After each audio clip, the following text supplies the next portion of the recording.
اعوذ باللہ من الشیطان الرجیم بسم اللہ الرحمن الرحیم ایود احدکم ان تکون له جنة من نخیل واعناب تجری من تحتها الانہار له فیها من كل الثمرات واصابه الكبر وله ذریة ضعفاء فأصابها إعصار فيه نار فاحترقت كذلك يبين الله لكم الآيات لعلكم تتفكرون صدق الله العظيم۔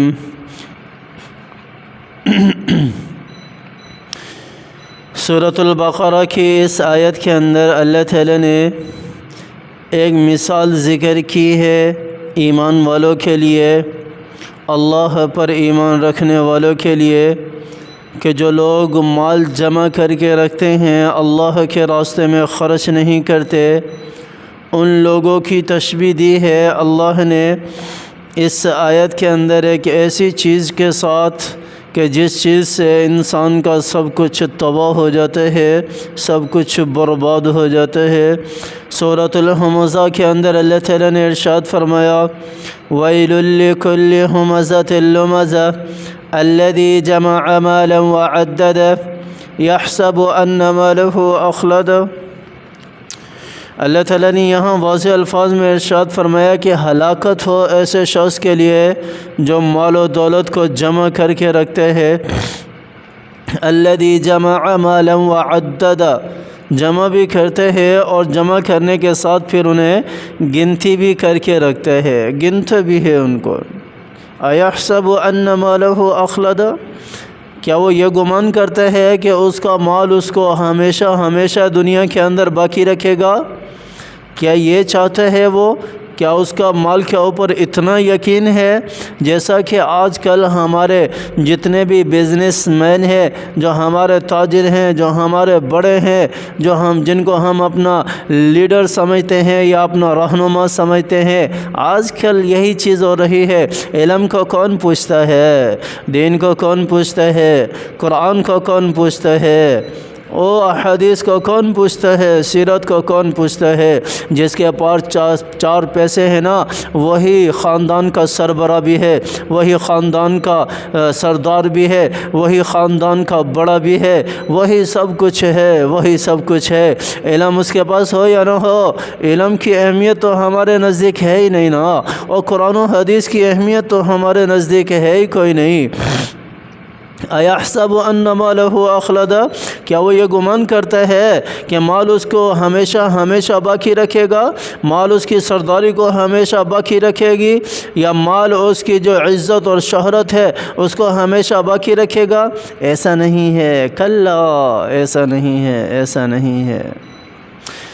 جو اللہ کے راستے میں خرچ کرتے ہیں وہی ہمیشہ ہمیشہ کے لیے جو ہے آخرت کے اندر اپنے لیے جمع پونجی کرتے ہیں، جو نہ ختم ہونے والی زندگی ہے، جو کبھی ختم ہونے والی نہیں ہے۔ یہاں پر اللہ تعالیٰ نے مثال ذکر کی ہے ہدایت کے بعد ضلالت کو اٹھانے کی، ضلالت کو اپنانے کی۔ اللہ تعالیٰ نے یہاں پر ذکر کیا ایود احدکم، اللہ تعالیٰ راستہ دکھا رہے ہیں، ایک راستہ، یہ راستہ جو ہے وہ تمہارا اللہ کے راستے میں خرچ کرنے کا ہے، یہ راستہ تمہیں فلاں منزل تک پہنچائے گا، اللہ کی رضا تک پہنچائے گا، مرضات اللہ تک پہنچائے گا، جیسا کہ پچھلی آیت کے اندر گزرا ہے وَمَثَلُ الَّذِينَ يُنْفِقُونَ أَمْوَالَهُمْ ابْتِغَاءَ مَرْضَاتِ اللَّهِ، ابتغاء مرضات اللہ۔ اللہ تعالیٰ بتا رہے ہیں کہ یہ راستہ تمہیں اللہ کی رضا تک پہنچائے گا، اللہ تک لے کر جائے گا، جنت تک لے کر جائے گا۔ اس کے بعد اگر اس راستے کو کوئی چھوڑ کر دوسرا راستہ اپناتا ہے تو میرے رب نے فرمایا کہ یہ تو اللہ تعالیٰ نے تمہیں ہدایت کا راستہ دکھایا تھا، تم نے گمراہی کے راستے کو چنا۔ تو مثال بھی دیکھو پھر میرے رب نے کیسی بیان کی ہے یہاں پر، آیا ود احدکم، کیا تم میں سے کوئی یہ چاہے گا؟ کیا تم میں سے کوئی یہ چاہے گا؟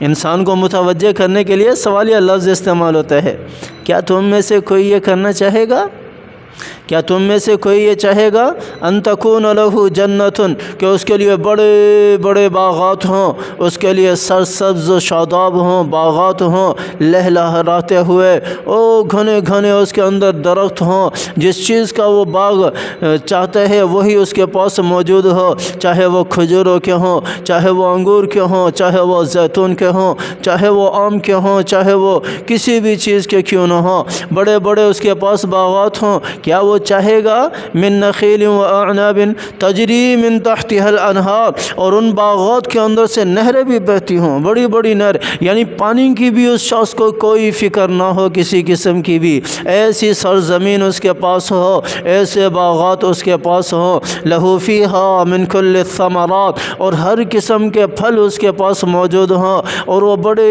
عیش و عشرت کی زندگی بسر کر رہا ہو، بڑی مزے کی زندگی بسر کر رہا ہو، فَأَصَابَهُ الْكِبَرُ وَلَهُ ذُرِّيَّةٌ ضُعَفَاء، اور وہ بڑھاپے کو پہنچ جائے، کیا تم میں سے کوئی یہ چاہے گا جس کے پاس یہ ساری چیزیں ہوں جوانی کے اندر، جس کے پاس یہ ساری چیزیں ہوں، جو مستی کے دن تھے اس کے، جو خر مستیاں کرنے کے دن تھے اس کے پاس یہ ساری چیزیں موجود ہوں، وَأَصَابَهُ الْكِبَرُ، اور وہ بڑھاپے کو پہنچ جائے، وَلَهُ ذُرِّيَّةٌ ضُعَفَاء، اور اس کی اولاد ایسی ہو کہ جو کام کاج نہ کر سکتی ہو، چھوٹی ہو، بچی ہو، فَأَصَابَهَا إِعْصَارٌ فِيهِ نَارٌ فَاحْتَرَقَتْ۔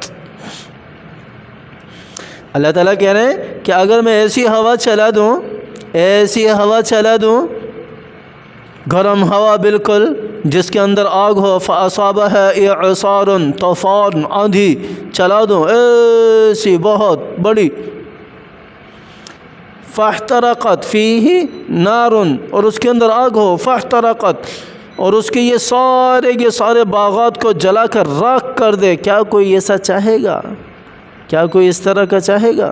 کوئی نہیں چاہے گا۔ اللہ تعالیٰ نے کتنی نعمتوں کا ذکر کیا، اور اس کے بعد پھر فرمایا کہ اگر اس طرح کوئی آندھی آ جائے اور ختم کر دے، کیا تم میں سے کوئی چاہے گا؟ نہیں۔ اگر نہیں چاہتے نا تو اللہ کے راستے میں خرچ کرنا شروع کر دیں، اللہ کو دینا شروع کر دیں، خدا کی قسم اللہ کئی گنا بڑھا کر جو ہے تمہیں واپسی دے گا، کئی گنا بڑھا کر اللہ تعالیٰ کی ذات تمہیں واپسی دے گی۔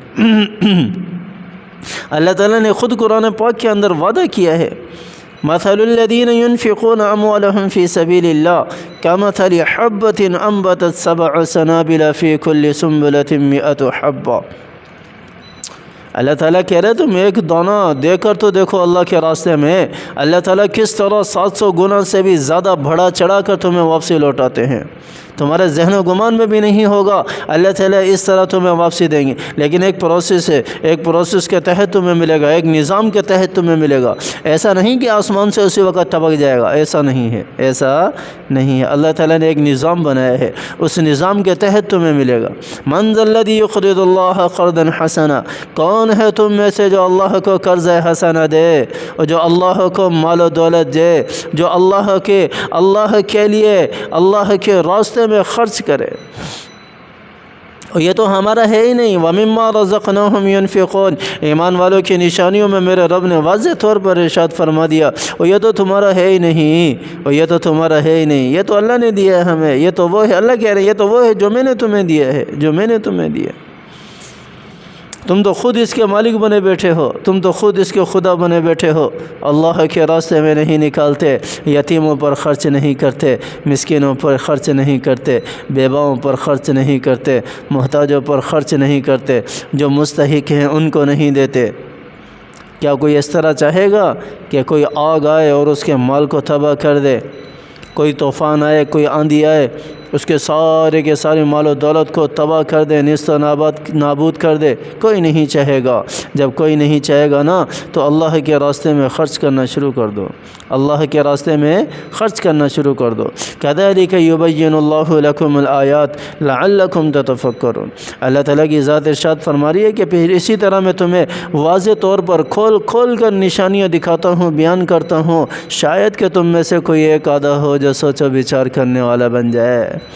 جو اس فکر کو رکھنے والا بن جائے، اللہ کے راستے میں خرچ کرنے والا بن جائے۔ لعلکم شاید کہ تم میں سے بعض ہوں۔ اللہ اکبر۔ اللہ تعالیٰ ہمیں قرآن کی سمجھ عطا فرمائے، اللہ تعالیٰ قرآن پر عمل کرنے کی توفیق عطا فرمائے، اللہ تعالیٰ اپنے راستے میں خرچ کرنے کی توفیق عطا فرمائے، اللہ تعالیٰ دنیا میں بھی اور آخرت میں بھی سرخرو فرمائے، دنیا کی ذلت و رسوائی سے بھی بچائے اور آخرت کی ذلت و رسوائی سے بھی بچائے۔ اللہ تعالیٰ کی ذات مجھے بھی اور آپ کو بھی قرآن سے حقیقی محبت کرنے کی توفیق عطا فرمائے۔ آمین ثم آمین۔ وآخر دعوانا ان الحمد للہ رب العالمین۔